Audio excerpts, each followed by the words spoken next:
I am, as Barbara said, Fiorella Montero Diaz. I'm currently a senior lecturer in ethnomusicology at Keele, not in Germany, in the UK.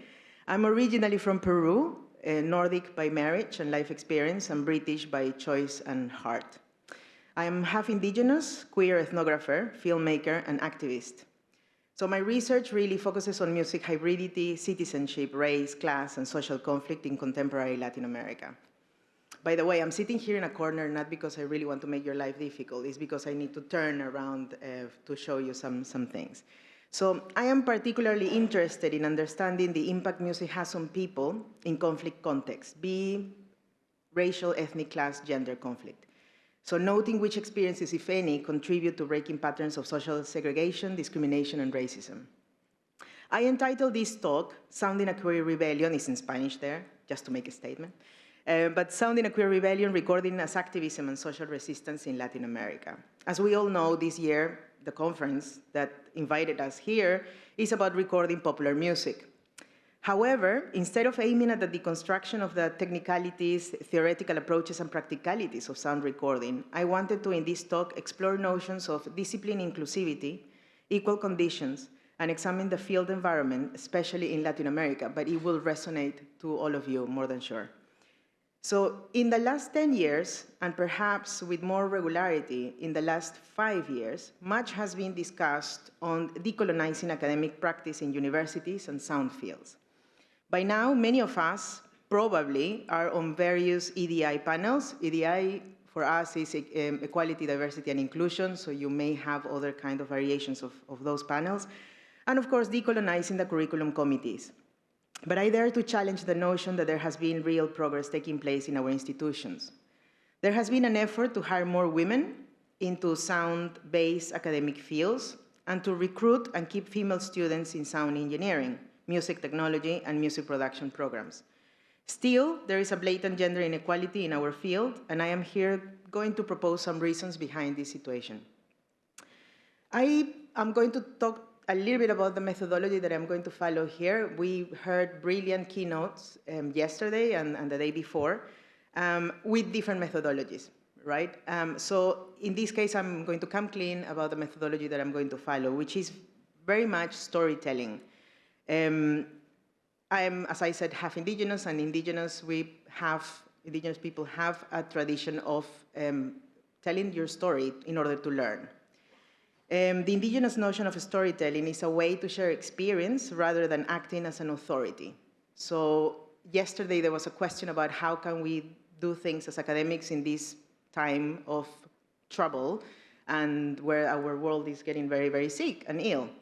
And I think the key here is to promote dialogue, really, through evocation, through discussions, through theorizations, but also through talking really heart by heart or heart to heart about these issues without hierarchies. And in academia, we have lots of hierarchies. And sometimes that really prevents real and caring dialogue, I think. So we are not using this method here in Western academia, so I really hope you don't think this is too self-centered. But I think we need to find spaces of not only theoretical discussions, but where method, motivations, and positionalities, especially that, could be discussed and analyzed among peers. So for this, please let me position myself in the field. I grew up in Peru. I was a hyperactive kid. So my parents decided to put me on piano lessons since I was 5, as a way of, do something, because you're annoying us. So by the age of 10, so around the 1990s, I was at the Music Conservatoire learning Mozart, Beethoven, Chopin, but I was not being allowed to play salsas, montunos, or any Peruvian music at the piano. They told me that the piano was a decent instrument and no inferior music should be played. Raúl Romero, a brilliant ethnomusicologist from Peru, in his Ethnomusicology Forum article from 2021, made reference to a similar issue through his experience in the same institution in the 1970s. So I would attend the same classrooms 20 years later than Raúl, but I would find the same limitations. This colonial setting was replicated in other spheres of my life. So beyond music in Lima, whiteness was praised and indigeneity hidden. Parents would not pass their indigenous languages to younger generations, and instead English became a second language for many. Peru systematically maintained its colonial legacies, and to this day, people accept this as completely normal. So I was a brown person from Lima, but this did not mean that I knew any better. I was used to keeping the status quo, like so many other people with indigenous blood. It took many years of researching the white Lima elites. That was my main focus for 15 years, so the white upper classes, via reflexive scholarship at home from a base in Britain to break free of the colonial academic canons I had internalized as normal. After graduating and working as a pianist in Peru, I became quite interested in the technology that transformed performance. Pianists and ensembles needed microphones, amplifiers, mixers, and in some cases, sound processors to alter the acoustics of a venue in order to reach our audiences. So I started to wonder how sound engineers manipulated my acoustic sound in order to aesthetically produce something a bit different. What was my audience hearing then? Was it me, or an enhanced signal transformed by a mediator? Sound engineering became then my second degree. I'm stubborn like that, because I have to understand the complete sound chain, what happened with performance and what happened with people transforming performance. When I enrolled on a sound engineering program in Peru, I was 21 years old, way older than the rest of the class, and I was the only woman in my class and in the whole program. We were 4 women out of 300 men. I was the only open queer person in the whole institution, and all lecturers were male. And they seemed to be making lots of efforts matching the stereotype of a long-haired, rebellious, dressed all in black professional behind the mixing desk.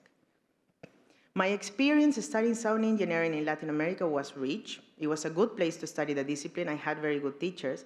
But I always felt I was entering an all-male military school where macho banter was frequent and heteronormativity was perpetuated.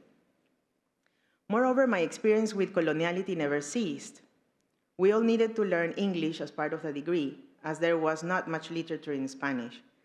The Yamaha Sound Reinforcement Handbook became our Bible, and we quoted it in a foreign language. Sound terminology was predominantly in English, so Spanglish behind the mixing desk was our common tongue. I graduated with a first in my class, and I specialized in sound design for the moving image. But in Latin America, you need to do everything if you want to survive as a sound engineer, so I did also live sound. Yet, I would only be hired to assist gigs and not to lead. And I've been told, as a joke, how on earth would a woman know how to route the signal or fix a cable without breaking a nail? Those were some of the jokes I heard in sound checks. And this was not only happening in Latin America, though. Many years later in the UK, during my first days as a young lecturer in the music and music technology programs, one of my colleagues, as a way to welcome me to, again, an all-male department, I was the only woman from a group of 10, said, and I quote him, "Good to have a woman who play with boys' toys on board." So the joke continued, and in a different country. Mary Mazurek, many of you may know her, a Grammy-nominated sound engineer, in her speech at the Museum of Contemporary Art in Chicago on a Recording Arts Diversity and Inclusion Conference, said that women, and I'm going to quote her, "Women make up less than 5% of the audio industry, but I did not know that when I was declaring my major as an undergrad music student at DePaul University in 1989. I began to notice that though I was working, my male engineering colleagues were getting the better gigs. My voice as a woman engineer is not as valuable as man's. I pretended that I didn't care, that it didn't matter or bother me, but it did. Often, I ask myself as a recording engineer, educator, and woman, how can I make it better for young women who want to enter into this industry? How can I encourage them to show up authentically and share their gifts?" In 2022, an indigenous female sound engineer in Peru, Iracema Vera, denounced via social media a discrimination episode she suffered when she was ignored as front house engineer for a high-profile artist in Lima. They cut her talkback at the production, and the production decisions were taken without listening to her. This was done by a whole male production team. So many female, when she accused this, many female engineers in Latin America, and some men, of course, showed solidarity, but many male engineers accused her of victimizing herself, politicizing the arts, and making up problems. They did not see any systematic discrimination and claim it was Iracema's fault for not speaking up. I'm bringing this because, you know, we always discuss things that happen and things that should be different, and we know that sometimes there are systematic issues happening, but we want to think that things are moving forward, which they are, but I think there's a lot to do if we have examples here from 2022, 2023 that keep happening around the world, and not only in the global south, but also in the UK, for example. So in Latin America, technology has always been seen as a tool for the powerful, the wealthy, and the white. The most expensive gadgets meant neater and more accepted products and outcomes. So in the book, Music Indigeneity Digital Media from 2017, in which I had the honor to participate, the editors and authors, many of them indigenous themselves, discuss how indigenous communities around the world negotiate their cultural bearers' imposed roles, which entails carrying their traditions not only for themselves and their communities, but also for the non-indigenous, who see them as representatives of the national identity. So basically, they have to carry the national identity for people that don't carry the national identity in their faces or in their phenotypes, let's say. And how that, for example, joined or linked with their own use of audio technology, so indigenous audio technology, let's say, in a modern indigenous world. Faye Ginsburg wrote that, and I quote her, "Indigenous media offers some other coordinates for understanding what such an interconnected world might be like outside an hegemonic order." So going back to Masurek's questions, in today's world, I would also ask the question, how can we make it better for young, queer, indigenous, or half-indigenous professionals who want to enter into this industry? This is a white, cis-male-dominated field, so how can women, ethnic minorities, or gender dissidents penetrate this heteronormative world? These experiences and many others that follow while I was living in Peru and working in Latin America as a sound engineer and pianist triggered a deep desire in me to understand systems of inequality, social exclusion, and conflict. And that is then when I decided to become an ethnomusicologist, because I was performing, I was recording, but I wanted to understand what was going on. So from 2007 to 2020, I started a career in ethnomusicology, and I went into teaching ethnomusicology, and I wrote about music hybridity, racial imaginaries through music performance and listening. I wanted to know more about the links between identity and technology and music, the use of music as a tool for empathy and conflict transformation. Whiteness definitely was on my radar, and anti-racism, and modern citizenships. And for the last 3 years, I started a new research on music, gender, and LGBTI music urban interventions in Latin America. And this research allowed me to delve into issues of LGBTI activist solidarity, queer self-representation and world-making, and recording audiovisual technology as social inclusion technologies to challenge the status quo.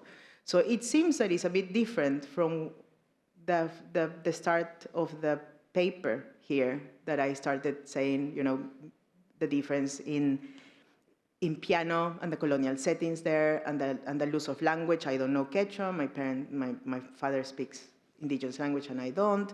And how we're very few music scholars and teachers in music technology and students. But it's all a matter of exclusion.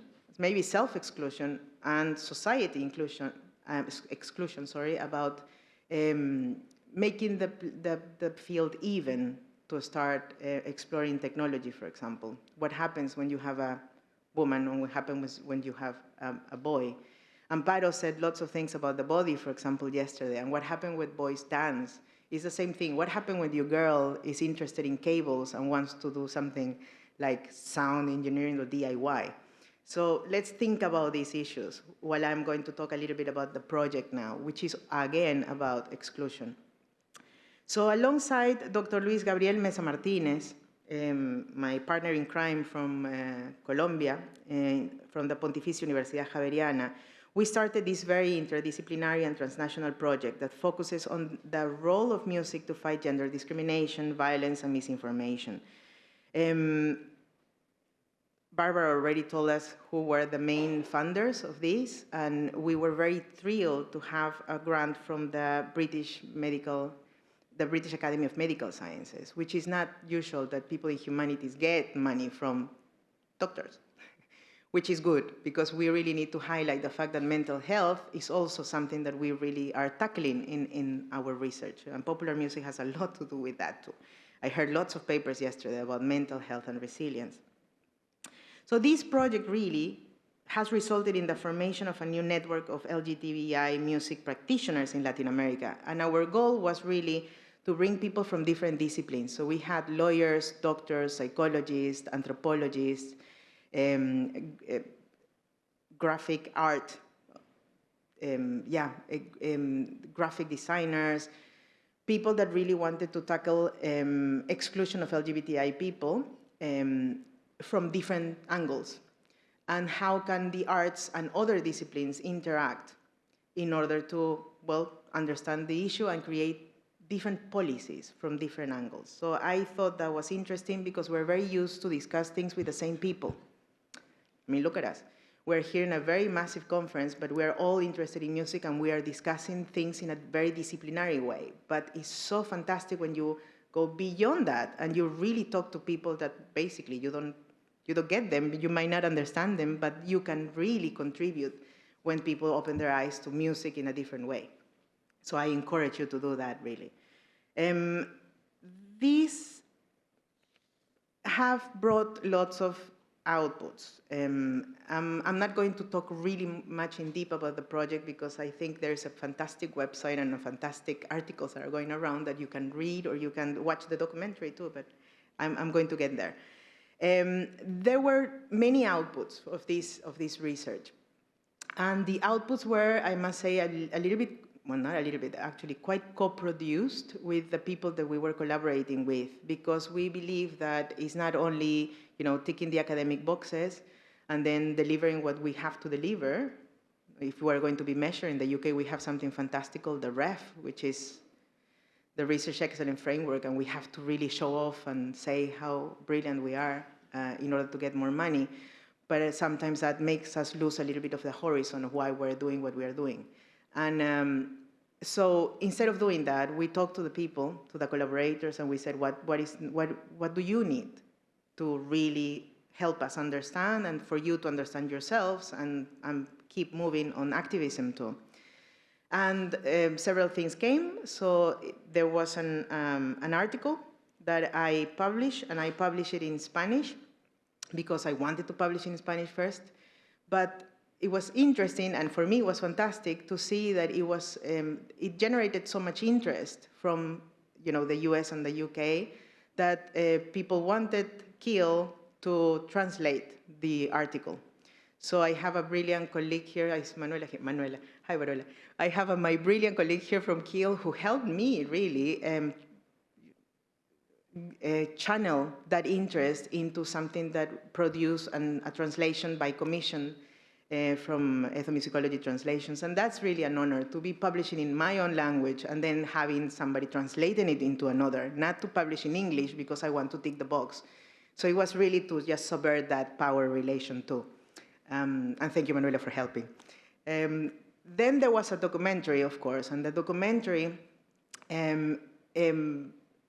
was something that we wanted to do also, but not to portray LGBTI suffering, but also to portray the optimism that the community has. Even though transgenders and non-binaries are being killed in Peru and Colombia on a daily basis, really, we wanted to show that a lot has been done and a lot can be done too. So we basically dedicated the documentary to children, which is controversial. As you know, if you are acquainted with Latin America, anything that has to deal with gender, sexuality, and children is seen as a big threat. So I'm just going to show you a little bit of the documentary, and that's the reason I sat here, because this is a bit tricky. Just a little bit, so I'm sorry about that, but it's on our website, and you can check it for free. It's open access, really.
I'm going to cut it there. It's a 30-minute documentary that follows really the network and the practitioners and people from the government and people from different angles and roles in society, but really following what they do on a daily basis and what art and music is for them. So, as I said, it's on the website. I'm going to give you the website at the end and just visit it and maybe get more documentaries around when you do your research. It's a different way of approaching people than just writing the articles. The interesting thing, and I want to highlight this, the interesting thing that this documentary helped achieve is that we show it in different settings, different countries, and especially in Latin America, of course. When we show it, there was a big interest from music teachers, from schools, to use this material and our materials to discuss sexuality and gender in schools. Because in Peru and in Colombia, they remove gender, sexuality, and inclusion from the curriculum. So students now, kids, don't learn about that. In the UK, they did the same. So it was interesting to see that audiovisual recording, and here we talk about recording too, and how these could transform into a resistance and challenging tool for teachers to start doing things that we didn't imagine that was going to do. So we are now entering a second phase of the research, and we are going, I'm about to go to Colombia, Peru, and Mexico this time to talk to school teachers. And that created lots of problems, but I'm going to tell you a little bit more about that in a bit. But it is interesting that this can be a tool of resistance and conflict transformation. Another output that I wanted to show you is the website. So we created a website, and our collaborators were saying, don't do a website because we don't move on websites. Websites are so old-fashioned. We move through Instagram. And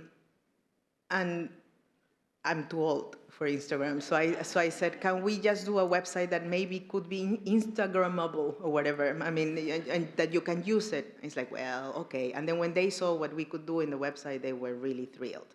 Because one of the things that we wanted to do, and I'm going to turn here, so please bear with me and the sound.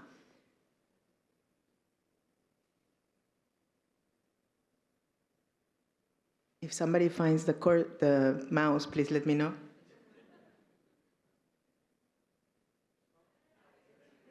Thank you.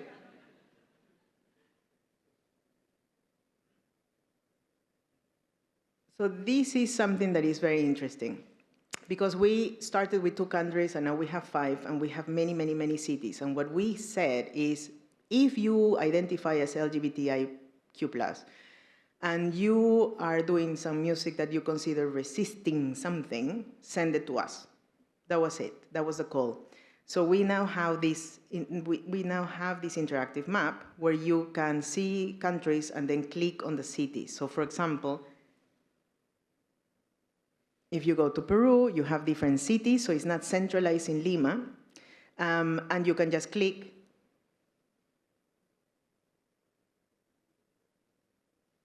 Click one city, and then you have many examples.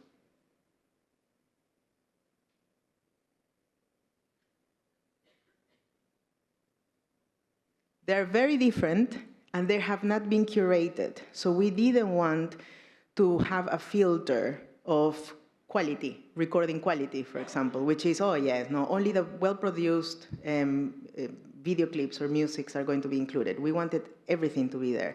So even people recording their stuff in a phone or a very low-quality gadget, they could be included. So we did include it. We didn't have any censorship whatsoever. If they wanted to do something violent, not show violence against them, it was shown, because that's their resistance, and we didn't want to put any filter on it. So I'm just going to show you very, very quick, because I'm aware of the time, very, very quick, some of the examples, just for you to see how diverse they are.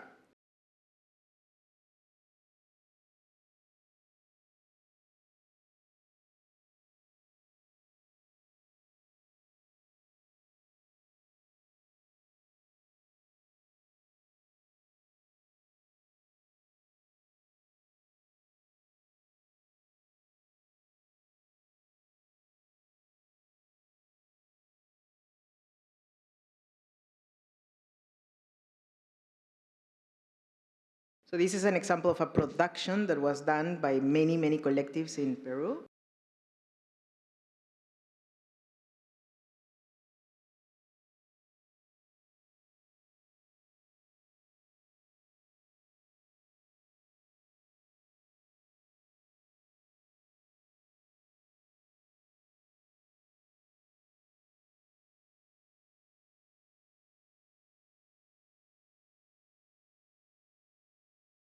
And the problems that they discuss they are extremely different, but very, very valid. The first one is inclusion, and there was the first transgender woman applying for Congress.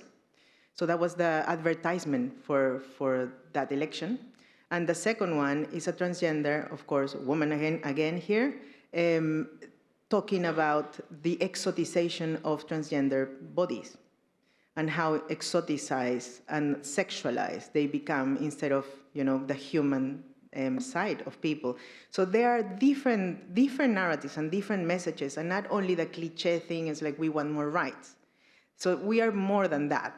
We cannot be, I think the community cannot be reduced as we want more rights or we want to get married, let's call it. I mean, there are so many things that we have to be discussing, and people are only listening to one kind of message. Okay, so just moving on a little bit. This website is very interesting because it's not only showing material, but it's also the links between musicians. So when they see each other represented on a website like this, they get empowered in their work, they get more decent work, they get alliances with people from different countries. Some of them, when things became a bit difficult in Peru, because we have returned to fundamentalism in the country, unfortunately, so many of these singers moved to other countries, the ones that could, and the ones that couldn't, they were doing other kind of collaborations, online collaborations, because they had to hide again. Hide is a way of saying they're very open and very explicit, but it's just they couldn't get jobs, basically. So it's interesting to see, again, what technology and recordings and the repository really meant for them beyond the technology, really. It meant community, it meant alliances, it meant networking. So that was interesting to see. When you start a research, sometimes you don't know where it's going to end up, and it's interesting to see what happens and how it gets shaped. Of course, as I said, the research didn't also came with backlashes and pain. So 2 transgender friends of the network have lost their lives just for expressing their identities and being themselves. I have also received death threats and calls for boycotting activities in Lima, where this research started, so I'm not going back to Peru to do the things because everything got canceled. But I am convinced that the more people want to stop this research and the more effective this is becoming, the more impact this is generating. I'm going to try to, all right. Alok Beit Menon, a very bright American gender non-conforming writer and artist, highlighted in a 2023 interview, a year when in the US, by only March, there were over 400 pieces of anti-trans legislation, that transgender people know their humanity and that those who hate them were the ones who don't. So therefore the need and responsibility for this community to live life incandescently. Explaining this concept, he said, and I'm going to quote, this is a large quote, I think I'm going to be over to 1 minute, Barbara, I think so. People often ask me, what do you continue to dress as you do, to live life as incandescently as you do, knowing that you'd experience violence? Which I respond, why do you continue to lie to yourself, knowing that you'd experience depression? Why do you continue to sacrifice your authenticity, knowing that you will never going to experience happiness? Why stay in relationships that aren't serving you?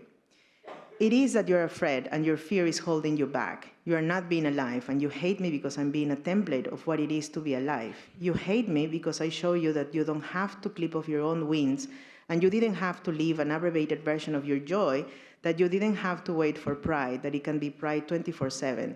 That is why transgender people are being targeted, not because we lack, but because we love. We have the audacity to love a part of ourselves that other people hate in themselves. It is not only the fear of the unknown, then, it is actually our light and freedom that is threatening the closeted nature of the hateful. According to this worldview, the fact that gender non-conforming individuals dress, act, love, and express themselves as they want spark an insecurity in people who see themselves trapped in capitalist, individualist, hyper-masculine, Martin-encouraging societies. It is a sort of envy. This can be controversial, what I'm saying here, but it is a sort of envy that triggers hate. In short, they are halted due to their incandescence. And music arts recording video clips, overall artistic presence is a way to keep this incandescence despite the many attacks. So this talk, and just to close it a little bit, this talk might have come across as brown queer people are suffering in a white straight world. And I don't want this to be the final message. I think it is good to be aware of inequalities in the field. It is well and good to denounce homophobia, racism, sexism, blind privilege, but this not only exists among white scholars. It also comes from LGBTI, brown scholars. I am very critical of myself. I really try to when I reflect on my own privilege. I might be branded as brown here or in the UK, but I am aware that I am whiter than the Peruvian average, and I'm also aware that this facilitates some interactions. I'm aware, for example, that this is not the case for my father or others in the family. When the Black Lives Matter movement erupted, I was moved to see people reflecting on racist practices in all aspects of society. But I also saw many white scholars and friends becoming defensive of their identities, trying to validate their existence in a display of white fragility. I also saw many wealthy mestizo brown colleagues and friends from Africa and Latin America siding with the victims by highlighting their own racial position, trying to position their personal narratives as struggles.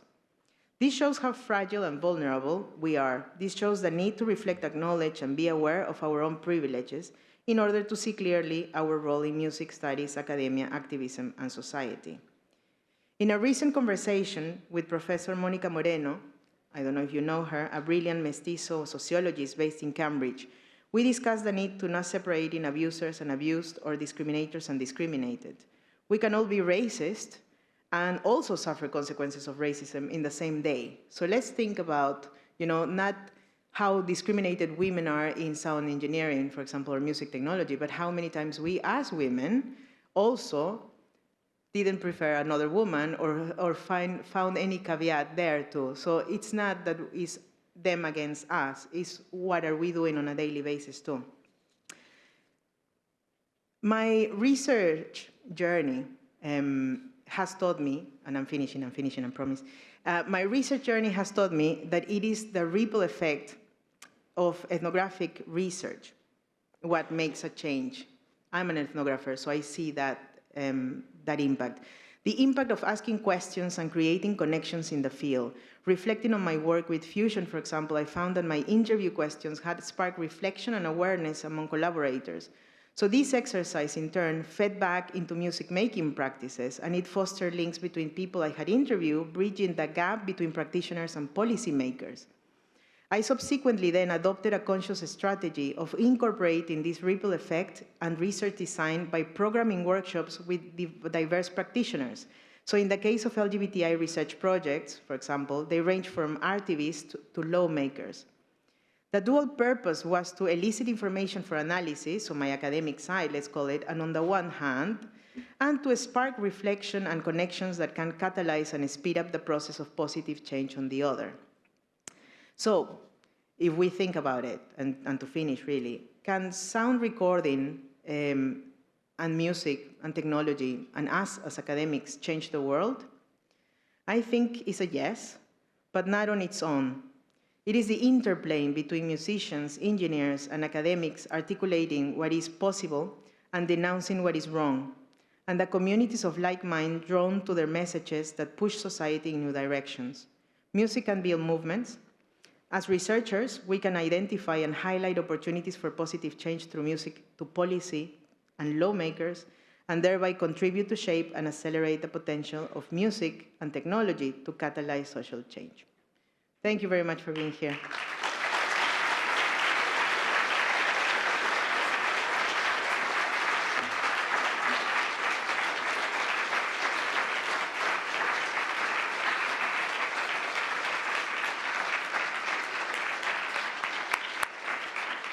Thank you very much, Fiorella. Thank you very much. And I think in this context, it is all the more remarkable that you are now the chair of the British Forum of Ethnomusicology, which I forgot to stress earlier when presenting you. So well done for that and for a fantastic talk. Thank you.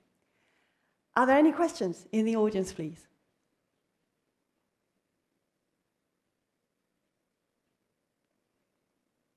We've got people ready with the mics, ready to run to you over with questions. I'll start with one then. Oh, sorry. Yeah, we've got one here.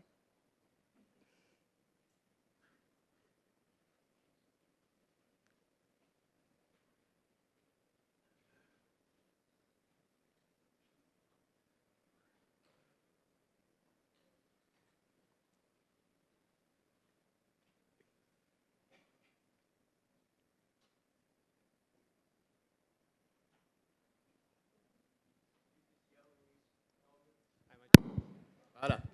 Voilà, ça marche. Hola. Muchísimas gracias por la charla. And I'm going to switch back to English now after that little provocation. I wanted to ask you a little bit about the closing quote that you had from Alok, and especially how you paired that with reflections on the people within your networks that you've lost, right? And I share that experience from some of the work I've been doing. I'm thinking of Alejandrina Medina's work. She's, I think, at UCLA or UC Riverside. Somebody can please correct that for me. But she had done some really good work that I saw a couple of years ago around sort of the necropolitics of trans death and like how that gets both like visualized, weaponized on one side, but also a really necessary thing to remind, especially cis people, about is how like ubiquitous the threat of not just violence, but death and erasure is for queer folks in general, but especially for trans folks. So I'm wondering, how does that impact, or how has that impacted this project, the people you're working with, and how you're thinking about that representation of, you know, not just being forced to talk about queer joy as a form of toxic positivity, but also thinking about those negative impacts? Yeah. Thank you, Luisma. It's interesting also because in different countries or in different places, the problematic is tackled in a different way. In the article that I published recently, I discussed really how reductionist was the view of LGBTI people in Peru. And as a fellow Peruvian, you might know this, but in Peru, LGBTI, let's call it, all queer people have been reduced to the categories of sick sinners. So it's basically from hospital to church. And my collaborators reinforce that. It's like we are always kind of stuck in the hospital and church dilemma. And we cannot escape. That's queer people in general, but transgender people that don't even enter there because they are inhumanized or dehumanized, really. And believe it or not, the transgender and non-binary community was the one asking us to not put the documentary or not create the documentary as we all suffer here and we are getting killed.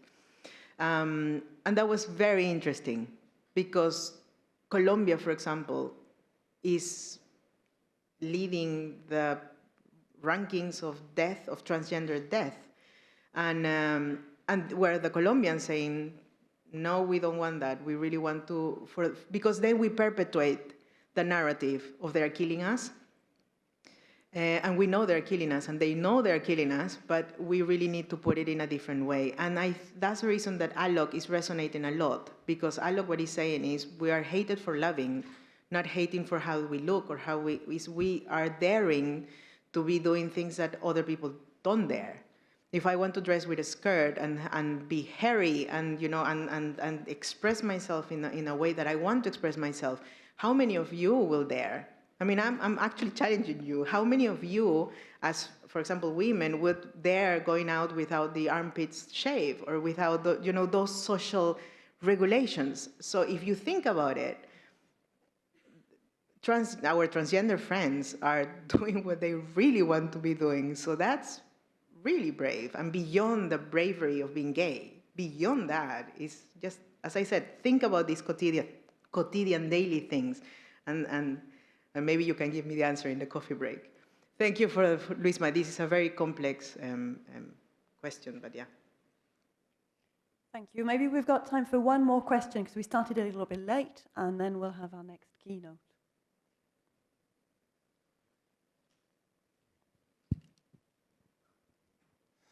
Thank you very much. It was great.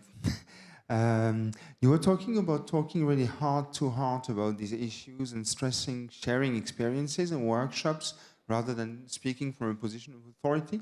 I was wondering if you were using human libraries, for example, which I find is a great idea to share an experience and really take the time to tell your story and maybe other forms I don't know. I would be interested in how you do it.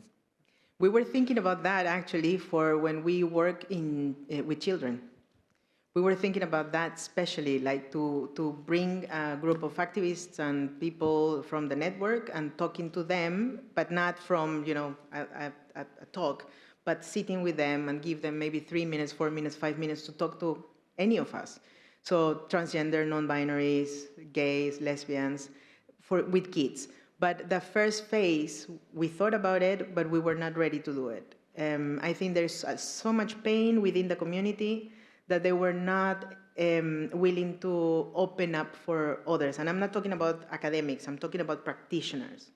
And it's very complicated because as an academic that goes there and to, let's say, Latin America to find communities and to talk to them as parts of the community, that network is 85% queer. So we as academics, we are queer academics going there to study and to collaborate with the community. But there is a lot of mistrust. It's like, what do you want with us? Do you want our stories? Do you want our pain? What are you going to do with that? Are you going to publish a book? And then what? And are you going to become the brilliant academic with my pain? This is something we have been discussing, Luis Manuel, because it's what are the ethics of dealing with communities that are threatened? So that was the first phase of the project. It's roundtables, invite, for example, people from the clergy, from the government to these activities that we have done, big activities in Colombia and Lima where people were mixed. We had the dean of the Javeriana, which is a Catholic university, and this university censored a movie cycle, which is called El Ciclo Rosa in Bogota, and they closed it some years ago, and we could do the thing that you saw in the documentary in the Javeriana after years of them censorship that movie cycle. So that was what I mean with subversion a little bit. It's like we are doing this in the Javeriana University with the support of the deans that are Catholic, and some of them are priests. And they were sitting in the auditorium where this was happening. And one of them came afterwards and wrote us a lovely letter, actually, of saying how their mind changed after seeing that, that dialogue. So that's the thing. I mean, sometimes we talk to the same people and we preach for the converted, but when we put them together, we always think about this us against, them against us, them against us. But if we promote that dialogue, sometimes we are surprised. Of course, always with security and all the things that we have to do, because you never know what is going to happen. But it was a good thing to happen. Thank you for the question. Okay, so thank you very much, Fiorella, for your kindness and generosity.